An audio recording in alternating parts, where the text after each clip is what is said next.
Welcome to our channel guys. तो आपका मेरे चैनल पे एक बार फिर से स्वागत है। तो जैसे कि आपको पता है, मैं आपको ड्रिल ट्रिपल एसपी के लिए इंपॉर्टेंट क्वेश्चंस करा रही हूँ, ठीक है।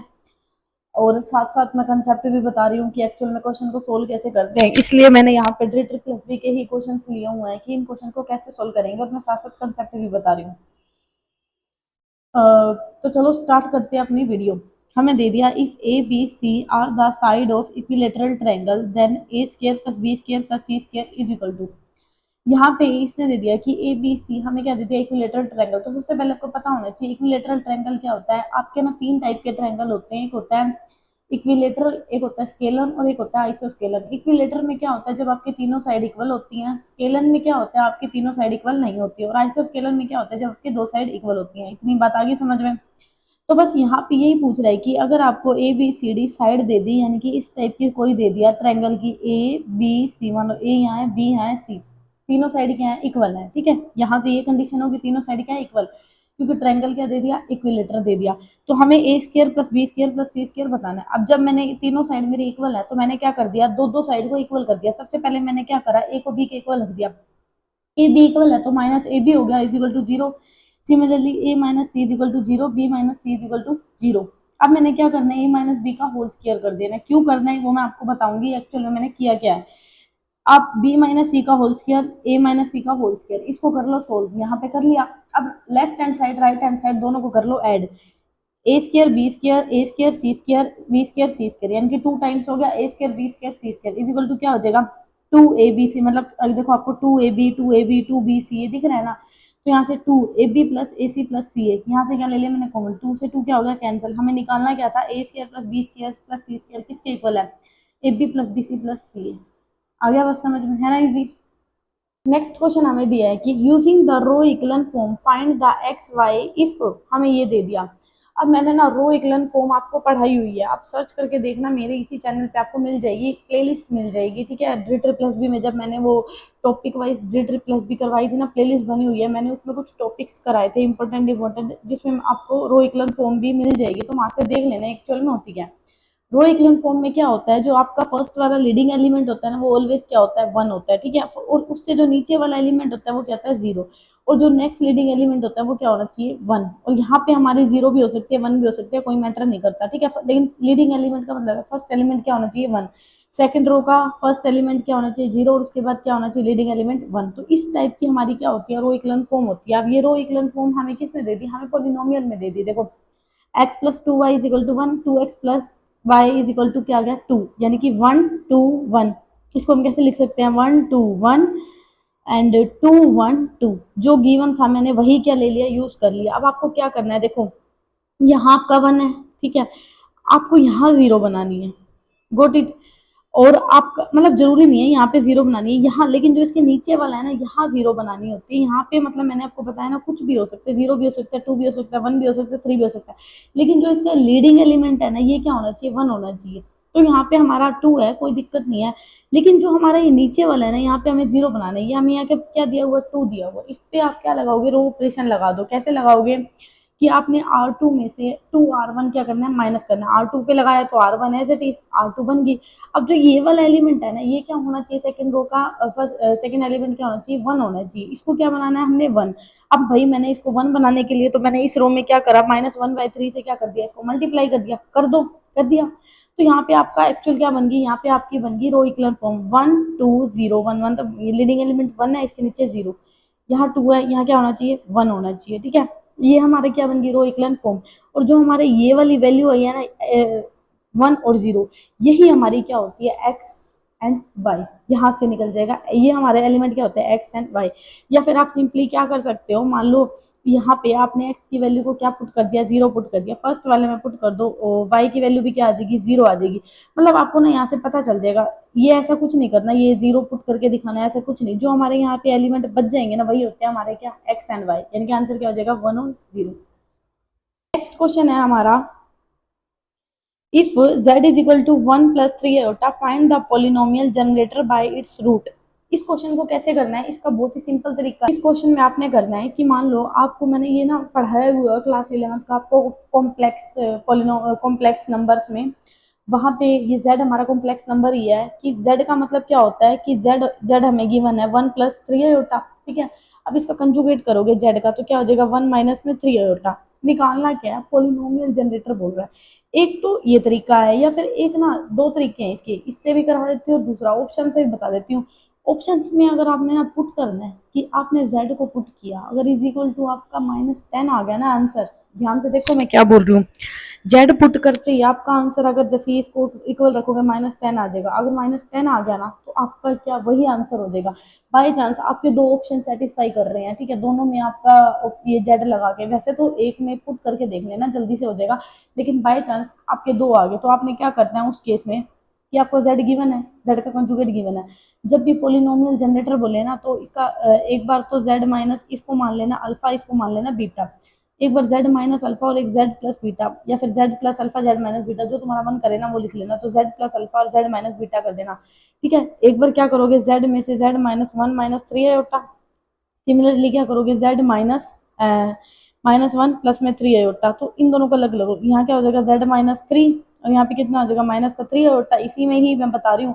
और z -1 और यहाँ पे क्या हो जाएगा प्लस का 3 होता है, a - b का होल स्क्वायर a + b का होल स्क्वायर लगा दो। देखो मैंने किया हुआ है यहाँ पे, आपको अगर समझ आ रहा है तो z minus alpha z minus beta, एक बार मैंने किया z -1 3 होता है, z माइनस प्लस 3 होता है, a - b का होल स्क्वायर a + b का होल स्क्वायर, यहाँ फॉर्मूला बन गया, यहाँ से तुम्हारा डायरेक्ट आंसर आ जाएगा।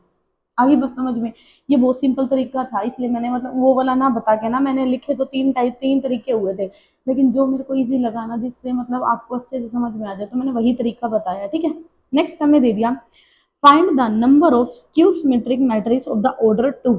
इसने कहा है कि स्क्यू सिमेट्रिक मैट्रिक्स क्या होती है, ए का डिटर्मिनेंट करे तो क्या आना चाहिए, ए का ये क्या बोलते हैं इसको कंजुगेट करे तो क्या आना चाहिए -1 आना चाहिए, मतलब ट्रांसपोर्ट बोल दो, कुछ भी बोल दो, ट्रांसपोर्ट बोल सकते हैं, कंजुगेट कर सकते हैं, मतलब ये आप बोल सकते हो। इसमें ऐसा कुछ नहीं है कि मैंने इसको मैंने डिटर्मिनेंट बोल दिया था, वो बाय मिस्टेक बोल दिया था। ए का ट्रांसपोर्ट करे तो क्या आना चाहिए -1, इसको कंजुगेट भी बोल सकते हैं। If find the number of, इसने कहा स्क्यू सिमेट्रिक्स बतानी है, ऑफ ऑर्डर क्या है 2, एंट्री किसमें बिलोंग करी है 0 1 -1। अब यहाँ पे देखना, ध्यान से देखना, इसमें मैं क्या बता रही हूँ, स्क्यू मैट्रिक्स डायगोनल एलिमेंट 0 होता है। क्या बोल रही हूँ मैं, स्क्यू मैट्रिक्स का जो डायगोनल एलिमेंट है ना वो क्या होना चाहिए 0 होना चाहिए, ठीक है। आपको एंट्री दे दी, आपको एंट्री कितनी दे दी 0 1 और -1 ये दे दी। आपको ना इसको इस टाइप से जनरेट करना है, इस टाइप से बनाना है कि ऑर्डर 2 का बने, ऑर्डर किसका बने 2 का, लेकिन जो डायगोनल एलिमेंट है ना वो क्या होना चाहिए 0। तो मैंने पहले ले लिया 0 ले लिया, ठीक है, 0 0 0 0, एक तो ये बन जाएगा डायगोनल 0 है। एक मैंने उठा लिया है 0 और 1, 0 1 1 0, एक ये उठा लो, ठीक है। एक तुम उठा सकते हो, अब तुम किसको उठाओगे, अभी एक इन दोनों को उठा लो, क्या क्या उठाओगे इसको, दो दो का पेयर ले लो ना, 1 -1 और डायगोनल में 0 बताने हैं ना, तो यहाँ तो तुम्हारा 0 होएगा 0, यहाँ पे 1 ले लो, यहाँ पे क्या ले सकते हो तुम 0, क्योंकि डायगोनल में क्या बताना है स्क्वायर सिमेट्रिक में 0। इसके अलावा आपका कुछ नहीं बन सकता। और अगर आप आपके माइंड में एक चीज और आ रही होगी कि हम ना इसको भी तो वो कर सकते हैं कि 0 1 -1 और 1 ये ले सकते हैं, हाँ ले सकते हैं, बिल्कुल ले सकते हैं, मैंने कब मना किया नहीं ले सकते। लेकिन यहाँ पे देखो मैंने 0 और 1 लिया तो एक तो पेयर ये बन गया, एक ये बन गया, एक ये बन गया, एक ये, अब ये टोटल तो कितने पेयर बन गए 4 बन गए, ठीक है। ये टोटल क्या बन गए 4, लेकिन इसका आंसर 4 नहीं आएगा। क्यों नहीं आएगा, क्योंकि ये दोनों तो सेम ही पेयर है, एलिमेंट तो हमने सेम उठाए हैं। एक बार आपने लिया 0 0, एक बार 0 1 और एक बार क्या ले लिया 1 -1, तो इसके 3 बनेंगे क्योंकि ये दोनों तो सेम ही है ना, 4 नहीं बनाने, ठीक है। तो इसका आंसर क्या हो जाएगा 3। इस तरह इसको जनरेटर को क्या करना है आपने जनरेट करके दिखाना है एंट्री के साथ। नेक्स्ट क्वेश्चन हमें दिया है कि find the X coordinate one of the inflection point of F dash F of X is equal to X cube plus X square plus 1। जब भी इन्फ्लेक्शन पॉइंट की बात आए ना तो माइंड में एक चीज आनी चाहिए, वो चीज क्या होनी चाहिए कि एफ डबल डैश एक्स या तो 0 हो जाएगा, या फिर एफ आपका triple dash X is equal to क्या हो जाएगा 0 हो जाएगा। वो डिपेंड करेगा क्वेश्चन किस टाइप से दिया हुआ, ठीक है। इस पॉइंट पे हमें क्या मिलता है इन्फ्लेक्शन पॉइंट मिलता है, ठीक है। मान लो जैसे मैंने पहली बार इसका डिटर्मिनेंट किया, डेरिवेटिव किया, तो क्या हो गया 6x प्लस 2, ठीक है। मैंने ये आ गया पहली बार करते, दूसरी बार किया तो क्या आ गया 6x प्लस 2, ये करा है सेकेंड टाइम, ये डबल है 6x प्लस 2। अब यहाँ पे मान लो तुम एक बार और करते हो, एक बार और लगाओ 6x, मैंने अभी 3 बार बोला है ना, तो 6x आ गया खाली, इसका क्या आ गया 6 आ गया, ठीक है। अब मैंने ऑप्शन में देखा तो भैया यहाँ मेरा 6 है नहीं, वो तुम्हें ना क्वेश्चन देख के पता चल जाएगा कि इन्फ्लेक्शन पॉइंट 2 पे आ रहा है या 3 पे आ रहा है। मैंने 3 करके देखा पहले, तो मैंने 3 पे मैंने देखा कि इसमें तो -1/3 1/2 ऐसा कुछ आ रहा है, तो मेरे को ना पता चल गया कि ये 2 पे ही सेटिस्फाई करेगा, यानी इन्फ्लेक्शन पॉइंट 2 वाला निकालना पड़ेगा। मैंने एफ डबल डैश एक्स निकाल दिया, ध्यान से सुन रहे हो ना मैं क्या बोल रही हूँ, और मैंने इसको रख दिया 0 के ऊपर। यहाँ से 0 पे रखते ही मेरे आंसर 2 आ गए, -1/3 और 6। अब वो डिपेंड करता है क्वेश्चन में किस टाइप का दिया, दोनों नहीं मिलेंगे इन्फ्लेक्शन पॉइंट पर, ठीक है। इन्फ्लेक्शन पॉइंट आते ही ना माइंड में एक चीज आनी चाहिए, या तो 2 पे डेरिवेटिव 0 होगा या 3 पे होगा। मतलब इन्फ्लेक्शन पॉइंट का मतलब ही होता है, 1 पे तो नहीं होता, 2 या 3 पे क्या होता है, हमारा डेरिवेटिव 0 होता है, ठीक है। तो हमारा क्या मिल जाता है, इन्फ्लेक्शन पॉइंट। वो डिपेंड कर जाएगा, वो दिख जाएगा आपको ऑप्शन में कौन सा सेटिस्फाई। अब ये 2 पे दिख गया ना, तो आंसर क्या आ गया, -1/3। इसलिए मैंने कह दिया 2 वाला। अगर 2 पे ना दिखे तो 3 वाला भी होता है, जरूरी नहीं है 3 पे ना दिखे तो 4 वाला भी होगा। कहीं तुम सोचो कि भाई 4 वाला नहीं होगा, होगा वो। ऑप्शन से सेटिस्फाई करेगा कि ऑप्शन क्या दिया, ठीक है। इसमें इतना कुछ, इतना मत मैक्सिमम मिनिमम ये वो लेना, कुछ नहीं लेना देना इसमें। इन्फ्लेक्शन पॉइंट आते ही या तो 2 पे 3 पे 4 पे, मैक्सिमम हो सकते हैं कितनों पे, वो डिपेंड करता है क्वेश्चन किस लेवल का दिया हुआ, ठीक है। ऑप्शन से देख के इसको करना है हमेशा इन्फ्लेक्शन पॉइंट को, कभी गलत नहीं होगा ये। नेक्स्ट क्वेश्चन है आपका, find the polynomial whose root are. हमें ना पोलिनोमियल फाइंड करने हैं जिसके रूट ये हैं। अब इसको दो टाइप से कर सकते हो, ये वही फिर कॉम्प्लेक्स कंजुगेट का लग गया, इसमें Z minus alpha, Z minus beta, Z minus gamma.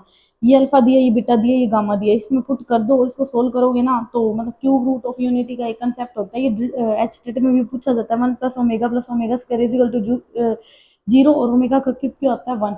ये एच टेट में भी आता है आपका, ठीक है। बट इतना इस क्वेश्चन को इस टाइप से नहीं करेंगे, क्योंकि इससे करेंगे ना बड़ा हो जाएगा। आपको करना है इस ऑप्शन, इसको बाय ऑप्शन। कैसे करना है कि आपको ना x की जगह क्या करना है, -1 पुट करना है। जहां पे ये वैल्यू सेटिस्फाई करेगी ना वही आंसर है। -1 पुट करोगे तो 2 की पावर -8 आ गया, इज इक्वल टू क्या, -8।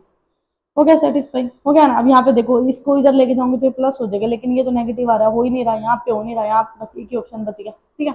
नहीं तो अगर इससे 2 ऑप्शन सेटिस्फाई हो रहे हैं तो ये वाला फॉर्मूला लगा देना और फिर इसको सोल्व करोगे तो आंसर आ जाएगा।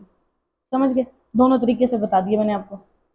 नेक्स्ट हमें दे दिया, if n of a is equal to 5 then find the number of commutative binary operation on a। जब भी कॉम्यूटेटिव बाइनरी ऑपरेशन आए, माइंड में सबसे पहले आना चाहिए n की power n into N plus 1/2। ये क्या होता है, कॉम्यूटेटिव बाइनरी ऑपरेशन का फॉर्मूला, और n क्या होता है आपको गिवन होगा, ठीक है। ये आपको याद करना है फॉर्मूला। देखो सीरीज में याद करते हो ना, sum of the series n into N plus 1/2, बस वही क्या है, n की पावर है, वही क्या लगानी है, n की power, n into N plus 1/2, n की पावर, ठीक है। याद करने का तरीका बता रही हूँ बाइनरी ऑपरेशन का। नेक्स्ट हमें दे दिया कि if A B be the two vector given to us, find the value of the cosine angle. ये तुम्हारा ना क्लास 12th में है, कोसाइन वाला भी पढ़ाऊंगी, मैंने पढ़ाया नहीं क्योंकि अभी मेरी ना क्लास 11th की चल रही है बेसिक। आज हमारा स्टार्ट हो जाएगा sequence and series. Hope so guys आपको वो वाली वीडियोस मेरी पसंद आ रही हैं, जो कि मैंने एक नई सीरीज स्टार्ट करी है, पूरे यूट्यूब पे किसी ने नहीं पढ़ाया हुआ क्लास 11th मेरे अलावा। सो आप अगर नहीं देख रहे, और बिल्कुल सिंपल तरीके से पढ़ा रही हूँ मैं क्लास 11th को, अगर आपने नहीं पढ़ी ना आज तक क्लास 11th और भटक रहे हो कि कहाँ से क्या कुछ करें, बेसिक कहाँ से सीखे, तो आप मेरी उस सीरीज को फॉलो कर सकते हो, आपको बहुत हेल्प मिलेगी। बहुत सारे लोगों के कमेंट आ रहे हैं उस पर, एंड मैं बहुत खुश हूँ कि मेरा एफर्ट काम आ रहा है आप लोगों के लिए। एंड मुझे बहुत अच्छा भी लगता है कि जब लोग कमेंट करते हैं, प्यारे प्यारे कमेंट आते हैं आपके, तो मुझे भी बहुत अच्छा लगता है पर्सनली। सो गाइज आप भी देख सकते हो, अगर आप अभी जुड़े हो मेरी इस सीरीज से, मैंने क्लास 11th पढ़ा रही हूँ मैं अपने इस यूट्यूब चैनल पे, ठीक है। उसके बाद हम क्लास 12th कर लेंगे बेसिक, ताकि आपके बेस क्लियर हो जाए।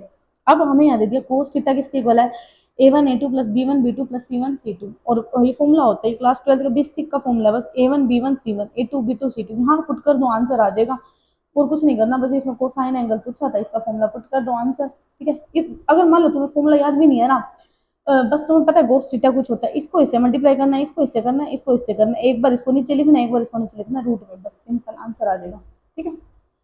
नेक्स्ट क्वेश्चन हमें दे दिया इसी में कि if are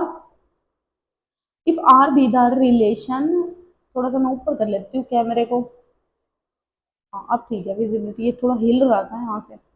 if R be the relation which connect the two element x and y, x relation y is equal to x minus y is given either is even integer then which of the property of equivalence relation is satisfied. जब भी equivalence relation आए ना satisfy करता है तो equivalence का मतलब ही होता है ट्रांजिस्टिव, रिफ्लेक्सिव, सिमेट्री, ये तीनों प्रॉपर्टीज को सेटिस्फाई करता है। अभी क्लास 12th में फर्स्ट चैप्टर ही है, मैं पढ़ाऊंगी इसको, अभी पढ़ाया नहीं, लेकिन मैंने ना डी के जो टॉपिक पढ़ाया ना उसमें मैंने पढ़ाया है कि इक्विवेलेंस रिलेशन क्या होता है। इक्विवेलेंस का मतलब होता है जब कोई भी एलिमेंट है सिमेट्रिक, रिफ्लेक्सिव और ट्रांजिस्टिव, इन तीनों को सेटिस्फाई करता है तो वो हमारा क्या होता है, इक्विवेलेंस रिलेशन।